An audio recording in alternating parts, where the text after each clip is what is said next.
Hello everybody. So today was a terrible day, nearly 900 points down. The S&P is officially in a bear market with over a 20% down from all-time highs, and the Nasdaq is near a market collapse with a 32% drop from all-time highs. Guys, it's not pretty out there. It's disgusting, but we knew this was going to happen. With record inflation at 8.6 coming out in the CPI report on Friday, if you were following my channel, I did do a live, you knew that inflation was alive and kicking. We were hoping that inflation was going to go down, but that just did not happen. We knew that this week is going to be a terrible week, and we know that the Fed is meeting tomorrow and on Wednesday.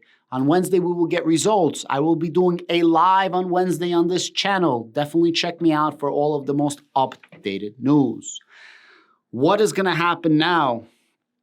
The Fed is going to meet on Wednesday. They have a meeting in June, July, August, they skip, and then they have September. Before the CPI data came out, everybody understood that it was going to be 50 basis points, 50 basis points, and 50 basis points. And after that, possibly 25 basis points. Now we know it's going to be 50 basis points, 50 basis points, 50 basis points, and definitely not 25 basis points.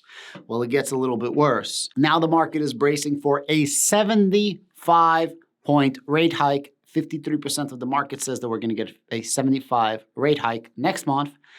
And 16% of the market is saying that we can possibly get a 100 basis points, which is an entire percent. Currently, our federal fund rate is at 1%. 1% from what it was is a 4x from then.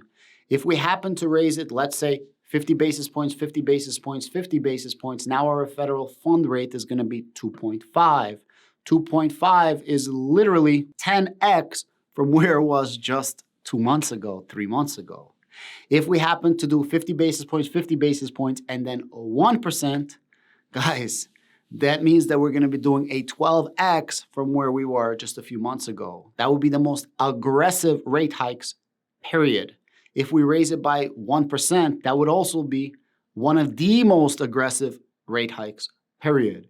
Even 50 basis points consecutive is still one of the most aggressive rate hikes, period. Now, I'm not saying this is good or bad, and I am saying that this is needed, but no matter how much they raise the federal fund rate, it's still not going to curb inflation. We most certainly are 100% in my personal entertainment opinion, because I'm not a financial advisor, in a recession. I thought that maybe we can recover from this and it wasn't going to be as bad, but now I'm beginning to think that it's going to be really bad. Plus what's happening with the crypto market and what's about to happen with the real estate market, things are really not looking on the up and up. If you want more information about cryptocurrency, I have a separate crypto channel called The Adam Bergman Show, where I cover crypto and I'm explaining in detail what the heck is happening to Bitcoin, what the heck is happening to crypto, and how and what is going to happen with the market in the future. I'm going to leave a link down below in the description and in the comments. If you want to check out a crypto channel, definitely do so. Unfortunately, we don't have anything whatsoever in the horizon that's going to prop up this economy. I thought that we would if inflation didn't come out at 8.6 and inflation would have came out like 8%. But now we literally have nothing. Eventually, people will lose jobs. Eventually, this federal fund rates will keep going up.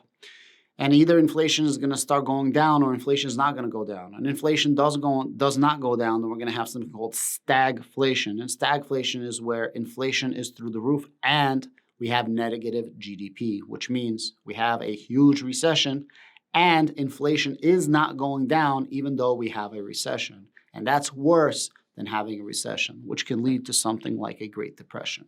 Are we going to get a Great Depression? The funny thing is, I don't think so. The government is going to print more money eventually because that's their answer to everything. Print more money. They're between a rock and a hard place and they can't get out of this. There's really no answer. They cannot possibly raise the federal fund rates enough to curb inflation. In order to do that, they would have to raise it to like 20%. The reason why the Federal Reserve cannot raise the federal fund rates at 20% is because it's literally going to bankrupt this country. From mortgage payments to loan payments to car payments to credit card payments to college payments, university payments, medical expenses, and the actual United States national freaking debt, we will not be able to pay our bills as a country. You don't believe me? Let me give you a little example. This is a basic mortgage calculator. Let's say an average home costs $500,000 in the United States. At 3%, which is what we were paying about a month ago, our mortgage would be $2,108. Currently, the national mortgage rate is 6%. So instead of $2,100, we are now paying $2,998. But let's say we raise this to 20%. On a $500,000 loan, we would be paying $8,355 a month. This is not counting all other expenses. This is straight interest. National debt is at 30 trillion something dollars. For every 1% that we raise the interest rates, we have to pay an additional 300 billion in fees. So if you raise the federal fund rates to 20%, instead of paying 3 billion interest, we would now be paying 6 trillion interest on $30 trillion of debt. We cannot do that. We literally don't have the money. And the GDP is going to slow down because of recession. So don't forget about that. So we really are between a rock and a hard place, and there's really nothing that we can do about it. It sucks. And this is why I think it's going to get a lot worse than I think it's going to get better. I think there's going to be fortunes to be made, just like 2008 and all of the huge bear markets before that. But I do think that this bear market just got extended more than before. Now, currently, the S&P is only down 20%. On average, the S&P is down over 50% in bear markets. We're not even halfway there as to what can actually happen, how bad this can actually get.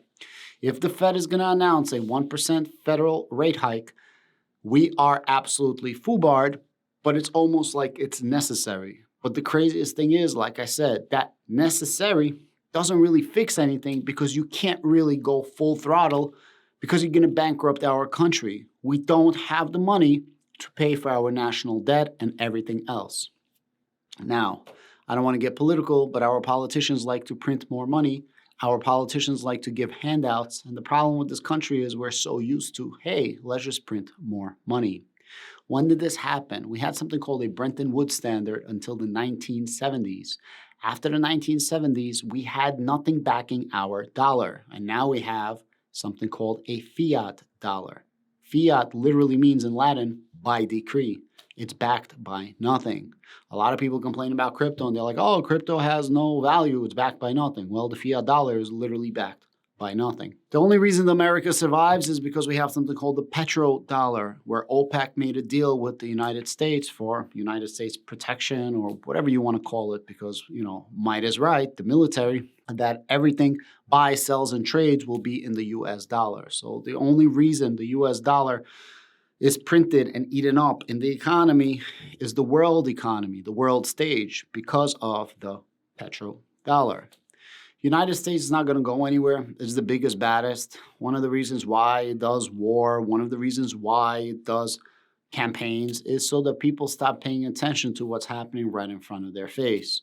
At the end of the day, as I said, might is right, and America has the strongest military on earth. As long as America has the strongest military on earth, we're going to be okay in America. But times are about to get very, very difficult, and people should definitely be prepared. I used to preach all the time that everybody should have a 3 to 6 months reserve. No matter what happens, if you have not a single dollar coming into your home, you can survive on that 3 to 6 months reserve. If you can get to a year reserve, that will be even better. Thank you.